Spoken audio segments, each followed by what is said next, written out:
Nearly 48 years ago, 2 Americans touched the moon and walked on its surface.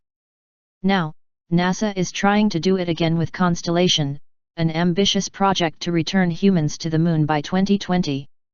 But if NASA could do so in the 8 years between President John F. Kennedy's speech in 1961 that led to the first historic lunar landing of Apollo 11 on July 20, 1969, some wonder why it's so hard to come back. According to NASA astronaut Don Pettit, we cannot go back to the moon because the technology has been destroyed. I'd go to the moon in a nanosecond. The problem is we don't have the technology to do that anymore. We used to, but we destroyed that technology, and it's a painful process to build it back again. He also said, but going to Mars must be one of the next series of steps that humans will take. The first step should return to the moon for a number of technical reasons and reasons for exploration.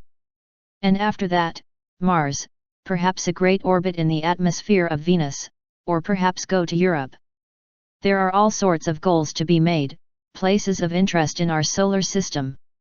The only limit to the human future lies in our own imagination.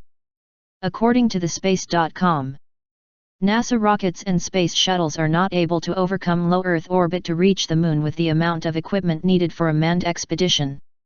The amount of rocket energy needed to accelerate these kinds of Earth payloads no longer exists, said Jeff Hanley, program manager at NASA's Constellation. It came out in the Apollo era with Saturn V. Since then, that nation has withdrawn that ability. Editor's note: after this one I wonder, did we really go to the moon? I'd go to the moon in a nanosecond. The problem is we don't have the technology to do that anymore. We used to, but we destroyed that technology, and it's a painful process to build it back again.